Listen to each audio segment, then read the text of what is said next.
My name is Sarah, I'm 27, and my golden child sister stole my husband, then my parents chose her side. Before I tell you about the ultimate revenge I got on all of them, let me know where you're watching from in the comments. The bell on the door of my shop chimed, a pleasant little sound I usually loved. It was a crisp Chicago afternoon, and through the big glass window of Sarah's garden, the city felt alive. Inside, everything was calm. Rows of amber glass bottles filled with the organic skincare I'd built from nothing were lined up on clean, reclaimed wood shelves. The air smelled of lavender and chamomile. It was my sanctuary.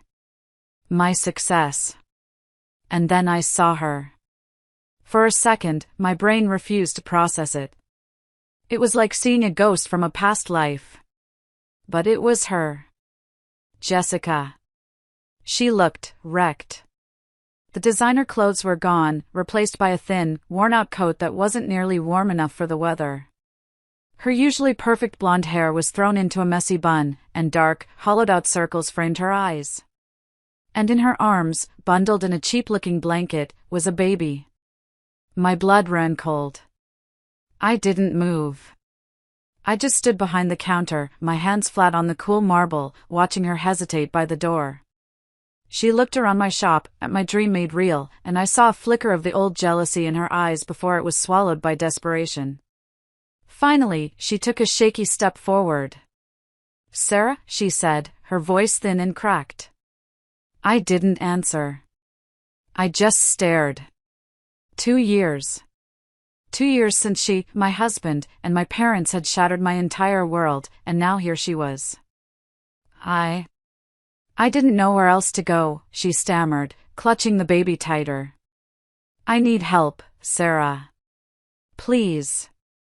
Help. She wanted my help. To understand the ice that filled my veins when she said that word, to understand why I felt nothing but the cold, hard satisfaction of justice looking at the wreckage she'd become, you have to go back.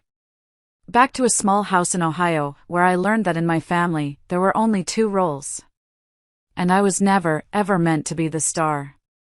Growing up, my sister Jessica was the sun. And I was the shadow she cast. She was 3 years older, blonde, confident, everything my parents wanted in a daughter. I wasn't a bad kid. I was just quiet. I liked sketching in my notebook and experimenting with lotion recipes in the kitchen. Jessica liked being the center of attention, and my parents were more than happy to oblige. I'll never forget when I was 10. I was obsessed with art, and I found a local summer program for young artists. I begged my mom to sign me up. I had a whole portfolio of sketches to show her.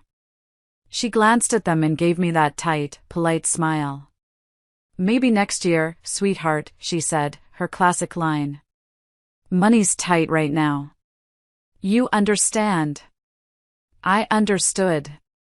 Until 2 weeks later, when Jessica decided on a whim that she wanted to learn piano, and a brand new keyboard and a private instructor appeared like magic. Money wasn't tight for Jessica. It was only ever tight for me. It was 1,000 little cuts like that, every single day. For her 16th birthday, my parents scraped together enough money to buy her a used sedan. It wasn't fancy, but it was a car. It was freedom. For my 16th birthday, I got a small sheet cake from the grocery store with crooked lettering that said, "Happy birthday, Sarah." They even spelled my name wrong. The card said, "We are so proud of you." Proud of what? Surviving another year in the background?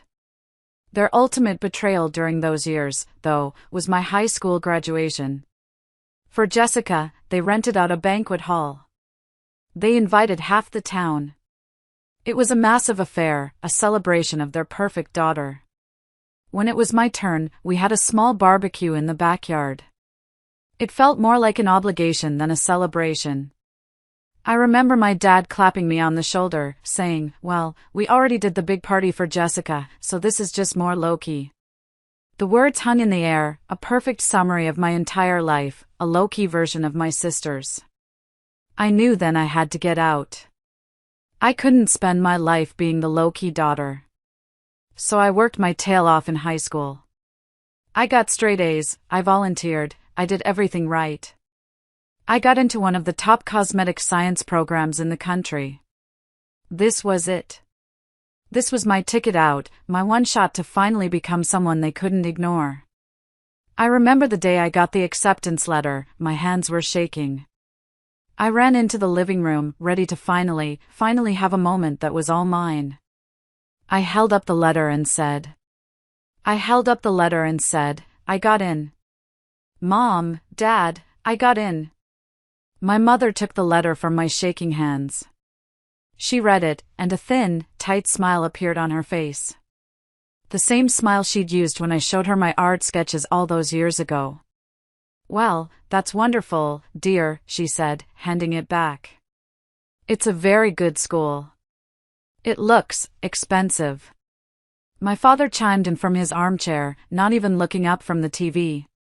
Your mother's right, Sarah. We're still stretched pretty thin with Jessica's MBA payments. You know we don't have a separate college fund set aside for you. We'll have to see what's realistic. And just like that, the air went out of the room. My moment, the biggest achievement of my life, was reduced to a budget line item. A problem to be solved. There was no excitement, no "we're so proud of you," no celebration. It was just a new expense they hadn't planned for. An inconvenience. I ended up getting a mountain of student loans. I worked 2 part-time jobs all through college just to cover my rent and books. I barely scraped by. Meanwhile, Jessica had moved back home after getting her MBA. She didn't land her dream job right away, so my parents bent over backwards to make her comfortable. They turned the guest room into her own private apartment, paid her car insurance, and gave her a weekly allowance so she could go out with her friends without feeling stressed. She was 30 years old, living off my parents, while I was 20, working 40 hours a week on top of a full course load just to keep my head above water. The injustice of it was a constant, dull ache in my chest. When I'd come home for Christmas, exhausted and thin, my mom would say things like, "You need to take better care of yourself, Sarah." Then she'd turn around and offer to take Jessica on a shopping spree because she needed a new outfit for a job interview. If I mentioned I was struggling to pay a bill, my dad would give me a lecture on budgeting. But they'd co-sign a loan for Jessica to buy a new laptop because hers was getting a little slow. It wasn't just the money. It was the attention. The validation. I remember I won a small award for a skincare formula I developed in my junior year. I was so excited, I called home to tell them. My mom picked up. "Oh, that's nice, honey," she said, her voice distracted. "That's great. Hey, did I tell you? Jessica has a 3rd interview with that big marketing firm downtown. We have a really good feeling about this one." My achievement was a stepping stone to talk about Jessica's. My life was just the opening act for the main event. I learned early on that if I wanted something, I had to get it myself. If I wanted to be proud of something, I had to be proud on my own. Because in their eyes, I was just the other one. The responsible one. The one who didn't need their help because, frankly, they didn't have any help left to give. They had poured all their resources, their money, their hopes, their love, into their golden child. And for the rest of us, there was only whatever was left over. Usually, that was nothing. I promised myself that one day, I would build a life so successful, so full, that I wouldn't need anything from them ever again. I just never imagined that when I finally did, it would be the one thing my sister would decide she had to take from me. College was my escape, but it was also a grind. I spent my final year juggling classes, my internship, and a weekend job at a small, upscale boutique that sold artisanal cosmetics and perfumes. It wasn't glamorous, I was mostly restocking shelves and ringing up customers, but I loved being surrounded by the things I was passionate about. That shop is where I met Mark. He walked in one rainy Saturday afternoon. He was tall, impeccably dressed in a tailored suit, and had a kind of easy confidence that made everyone in the room turn their heads. I figured he was just another wealthy guy looking for an expensive gift to impress a girlfriend. But he surprised me. He came right up to my counter and asked about a specific facial oil, questioning me about the ingredients, the sourcing, the formulation. He wasn't just reading a label, he was genuinely interested. We ended up talking for nearly an hour. Not just about skincare, but about business, about passion, about building something from the ground up. I learned he ran a successful tech startup, but he spoke about it with a quiet humility that was completely disarming. He listened to me talk about my dreams of creating my own skincare line with an intensity that no one, not even my own family, had ever shown me before. For the first time in a very long time, I felt seen. He came back the next week. And the week after that. He'd make up excuses to buy something small, but we both knew he was there to talk to me. Finally, he asked me out. I was a nervous wreck. I was a broke college student who bought her jeans at Target. He was a successful entrepreneur who drove a Porsche. But he didn't care about any of that. He said he admired my drive, my passion. He made me feel like the most interesting person in the world. Our relationship felt like a fairy tale. He was supportive in ways I wasn't used to. He'd send takeout to the library when I was studying late. He'd listen to me ramble about polymer chains and hyaluronic acid and act like it was the most fascinating thing he'd ever heard. He became my biggest cheerleader. A year later, on a rooftop restaurant overlooking the city, he asked me to marry him. I said yes without a second of hesitation. It was the easiest decision I'd ever made. I had finally found my person, my first choice. Of course, when I told my parents, their reaction was predictably awful. A tech startup? Oh, he must be doing very well for himself, was the first thing my mother said. Not, congratulations, or, I'm so happy for you. It was all about his salary. My father was even worse. Well, at least you won't have to worry about those student loans anymore, he said with a chuckle. They didn't ask about the proposal. They didn't ask to see the ring. They just saw dollar signs. At our engagement dinner, my mother leaned over and whispered in my ear, "You know, Mark must have some successful friends. Jessica's been so unlucky in love. Maybe you could introduce her to someone." It felt like a punch to the gut. My happiness wasn't my own, it was a resource to be mined for my sister. The wedding was beautiful, but it was also the beginning of the end. Jessica showed up in a champagne-colored dress that was so close to white it made people stare. She spent the entire night fluttering around Mark's colleagues and investors, laughing too loudly at their jokes, acting less like the maid of honor and more like the hostess. The worst part came during the reception. She pulled me aside near the gift table, a fake, syrupy smile plastered on her face. "I'm so happy for you, Sarah," she said, squeezing my arm. Then she leaned in closer, her voice dropping to a conspiratorial whisper. "I'm just worried about you, Sarah. Mark's world is so high-powered. I saw him at a gala last month and some women, model types, were all over him. You need to keep a close eye on him, don't be too naive." I felt a chill run down my spine. It was such a strange, ugly thing to say on my wedding day. She framed it as concern, but it felt like a threat. A little drop of poison slipped into my ear when I was at my absolute happiest. I tried to brush it off, to tell myself she was just being a sister, maybe a clumsy, jealous one. But a cold feeling settled in my stomach, a feeling that something was deeply, deeply wrong. If you're still listening, please help me by liking this video and commenting the number 1 below. It lets me know you gave me a like, and it tells me you're with me on this journey. Your support is a huge encouragement for me.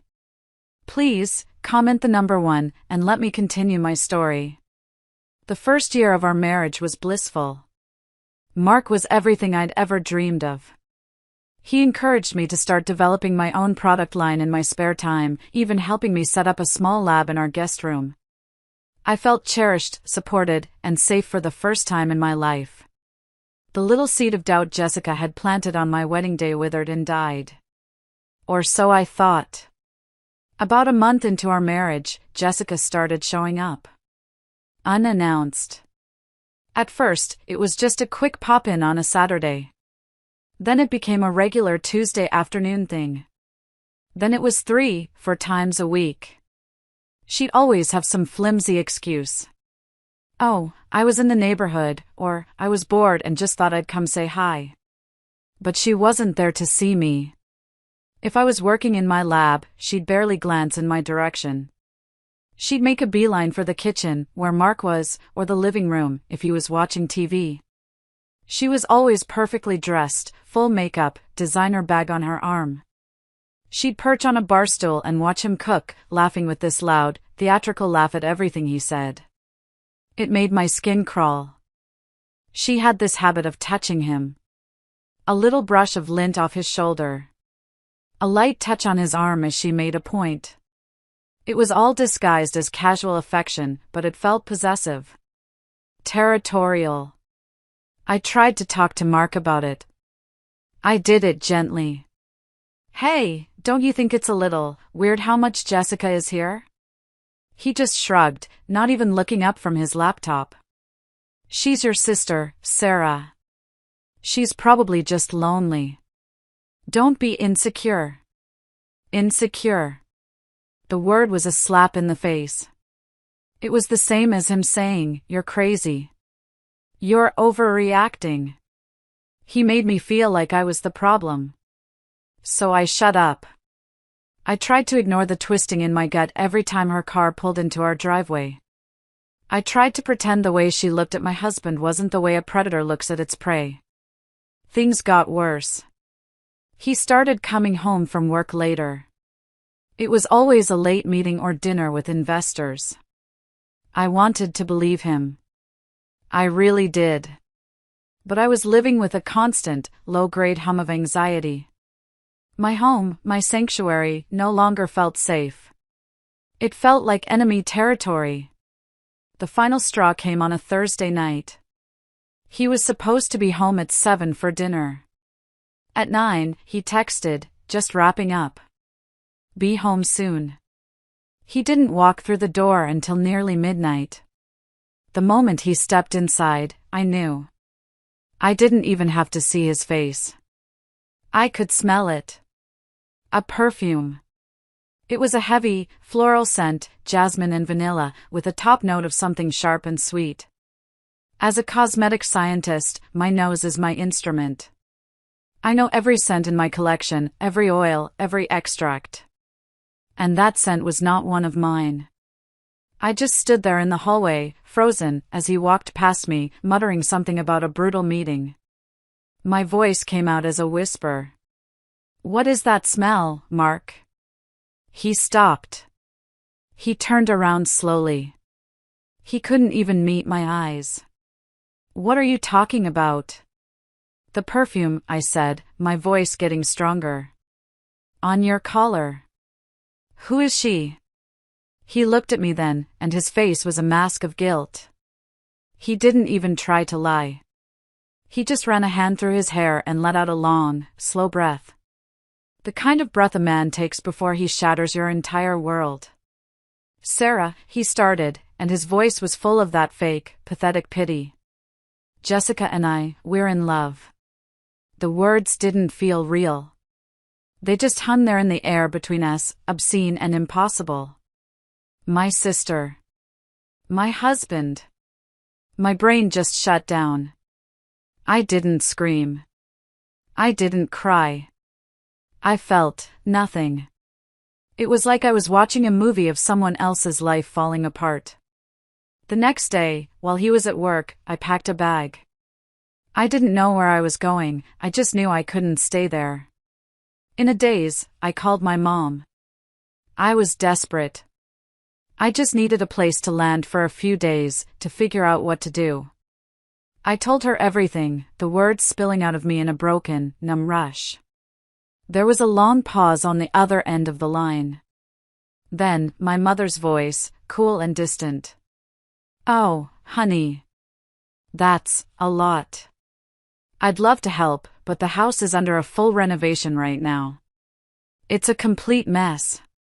There's just no room." "Renovations?" They'd lived in that house for 30 years and had never so much as painted a wall. It was a lie. A cold, blatant lie. My hands trembling, I hung up and called my dad. I thought, maybe he'll be different. I told him the story. He cleared his throat. It's just not a good time, sweetheart, he said, his voice awkward and strained. You know how it is. I hung up the phone. And that's when the numbness finally shattered, and the pain hit me like a physical blow. It wasn't just a betrayal. It was a complete and total abandonment. My husband, my sister, my mother, my father. In the space of 24 hours, I had lost my entire family. I was utterly, terrifyingly alone. The days that followed are a blur of pain and paperwork. I found a cheap, tiny apartment on the worst side of town, the kind with stained carpets and a permanent smell of dampness. I hired a lawyer, a tired-looking woman who gave me a sympathetic glance over her glasses. It didn't take her long to give me the bad news. You signed a prenuptial agreement, Sarah, she said, tapping a thick stack of papers. It's ironclad. In the event of a divorce, you waive any claim to his business assets and property acquired during the marriage. I remembered signing it. Mark had presented it as a simple formality, a way to protect his business partners. I was so in love, so trusting, I would have signed anything he put in front of me. Now, that piece of paper was a weapon being used against me. His lawyer was ruthless. I walked away from my marriage with nothing but my personal savings, which amounted to a few $1,000s. I was officially divorced, broke, and homeless. But I still had my job at the boutique. It wasn't much, but it was a paycheck. It was a small island of normalcy in a sea of chaos. I thought, at least I have this. At least I can pay my rent. I was wrong. I showed up for work the following Monday, my eyes puffy from crying, but determined to put on a brave face. My manager, who had always been so warm and friendly, wouldn't look me in the eye. She called me into her tiny office. Sarah, she said, staring at a spot on the wall behind my head. I'm so sorry. We're going to have to let you go. It's a restructuring. It's not working out. It didn't make any sense. I was one of her best employees. I pleaded with her, asked her what I did wrong. She just kept muttering about corporate decisions and budget cuts. I walked out of that store in a daze, clutching my final paycheck. It felt like the universe was playing a sick joke on me. That evening, I got a text from Carol, an older woman I'd worked with. She was a kind, no-nonsense lady who had seen it all. Meet me for coffee? My treat. We met at a dingy little diner. She ordered me a slice of pie and slid it in front of me. Eat, she said. You look like a ghost. Then she leaned forward, her voice low. It wasn't a restructuring, honey. It was Mark. I just stared at her. He came into the store last week, she continued, her eyes full of fury on my behalf. Spoke to the owner. Said you were unstable, that you were causing drama, and that your personal issues were bad for the business's reputation. The owner is a spineless coward who plays golf with Mark. He folded instantly. I felt a hot, white rage build in my chest, so intense it made me dizzy. It wasn't enough for him to destroy my heart, my marriage, my family. He had to destroy my livelihood, too. He had to salt the earth so nothing could ever grow again. But Carol wasn't finished. And that's not all, she said, her voice even lower. I overheard the owner on the phone. Mark called a few of our local suppliers, the ones you knew. The ones you told me you might want to work with someday. He told them you were untrustworthy. Warned them not to do business with you. That was the moment I truly understood the depth of his cruelty. It was a calculated, systematic annihilation of my life. He wasn't just leaving me, he was trying to erase me. When Carol dropped me off at my miserable little apartment, she pressed a crumpled wad of cash into my hand. "It's $200, she whispered, not letting me refuse. "For groceries." "You're a good kid, Sarah. Don't you let that monster win." I walked into my empty apartment, the crumpled bills clutched in my hand. An eviction notice had been taped to the door. I slid down to the floor, my back against the flimsy wood, and I just sat there in the darkness. I had no husband, no family, no job, no home, and a few $100s to my name. It wasn't just the bottom. It felt like I had crashed through the bottom and was still falling. I don't know how long I sat on that floor. Hours, maybe a whole day. The eviction notice stared at me like a tombstone. Every terrible thing my family had ever made me feel about myself echoed in that silence. You're not good enough. You're not smart enough. You're second best. I was so close to believing them. So close to just giving up. Then I thought about Carol's $200. I thought about the fury in her eyes. And I thought about Mark's smug, satisfied face as he systematically tried to destroy me. A different feeling started to bubble up through the despair. Not sadness. Rage. A cold, hard, clarifying rage. I got up off the floor. I walked into the tiny, grimy kitchen. I looked at my reflection in the dark window. And I thought, they took my husband. They took my home. They took my job. But they can't take what's in my head. The next day, I went to a credit union on the other side of town. I took the few $1,000s I had left from my savings and used it to secure a small, high-interest personal loan. It was a huge risk. It was barely enough to cover a few months' rent and the absolute basic supplies. But it was a start. My apartment became my laboratory. I bought beakers and hot plates from a second-hand science supply store. Because of what Mark had done, I couldn't use any of the local Ohio suppliers. It was a setback, but I was done with setbacks. I spent weeks researching, making calls, and finally found small, family-run farms in Oregon and North Carolina that would ship me the high-quality, organic ingredients I needed. It was more expensive. It was harder. And it made me more determined. Every single night, after working a soul-crushing temp job doing data entry, I would come home and work until 2 or 3 in the morning. My tiny kitchen table was covered in glass bottles and notebooks full of formulas. I poured every ounce of my pain, my anger, and my knowledge into those bottles. I wasn't just making face oils and serums. I was creating my own lifeline. I called my little brand Sarah's Garden. It was a promise to myself that something could still grow from the ashes. I started small, on Etsy. For months, I made almost nothing.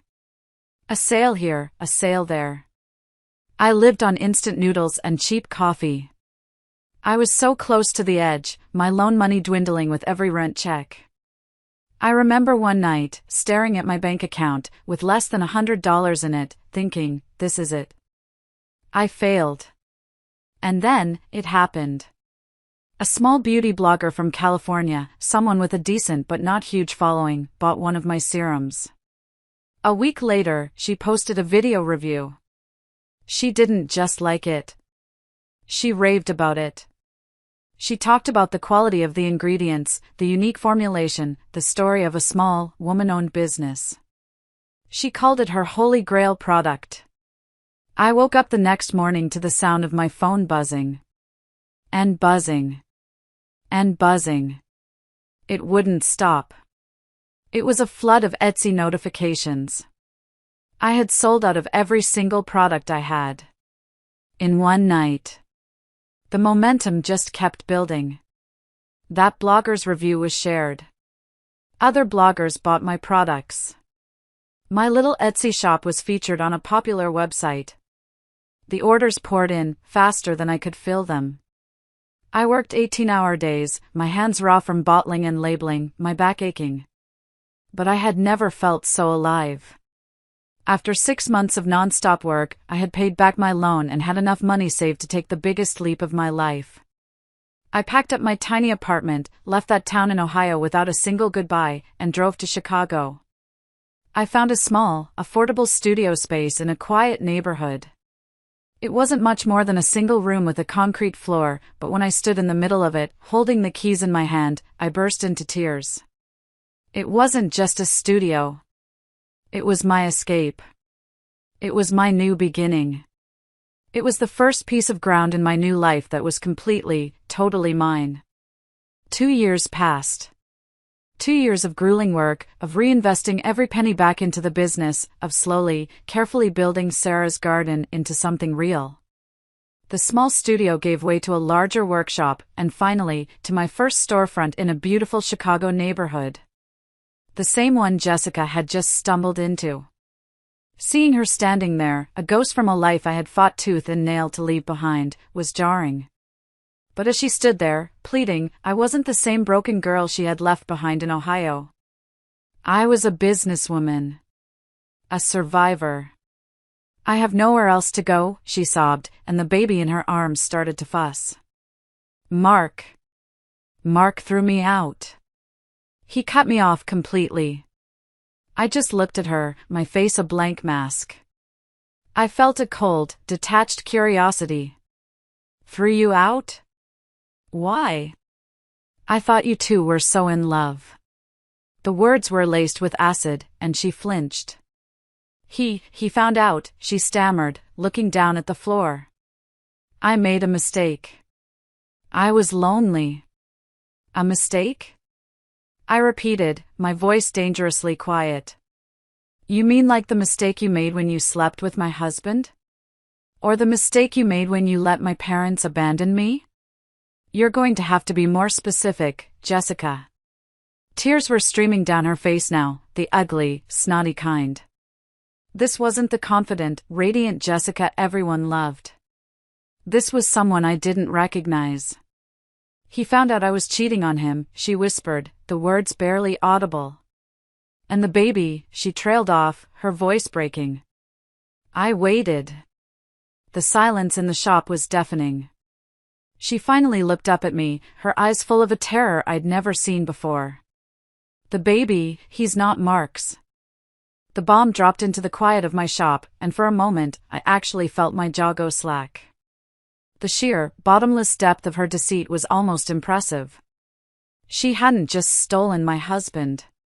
She had built a whole new life on a mountain of lies, and now it had all come crashing down on top of her.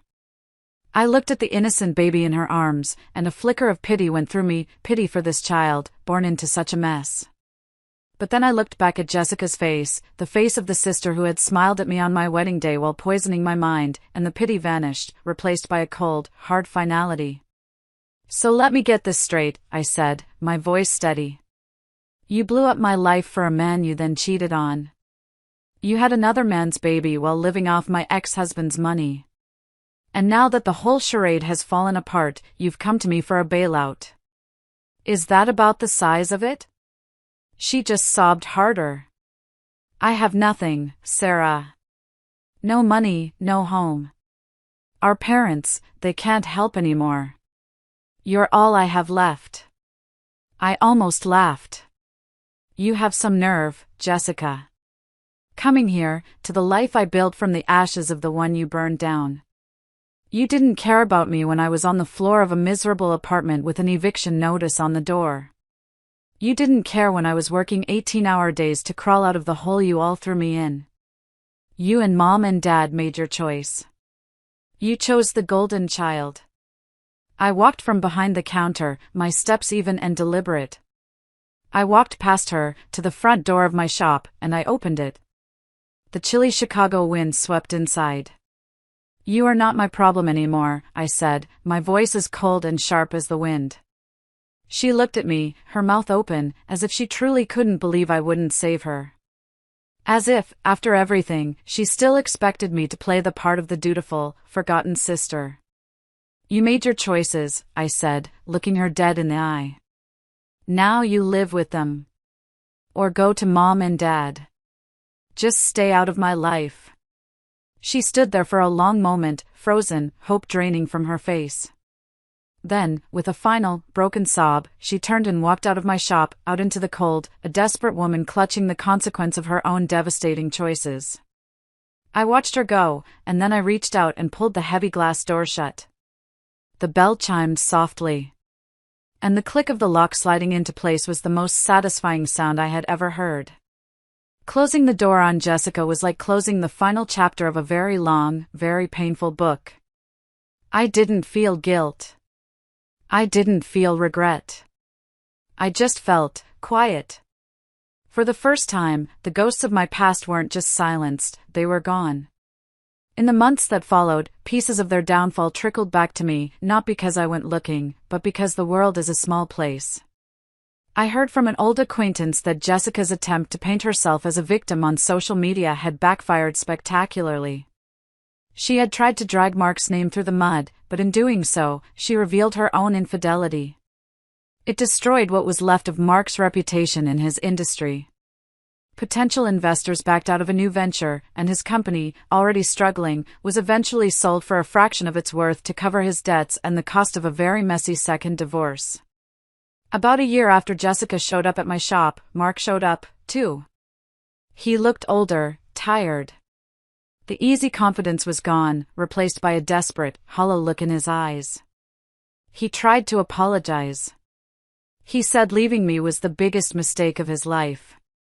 He said Jessica had ruined him.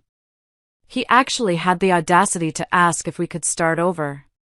I didn't even let him finish. I just looked at him and said, "The Sarah you knew is gone, Mark. You and my family destroyed her. The woman standing here built a life you have no place in." Then I told him to get out of my shop.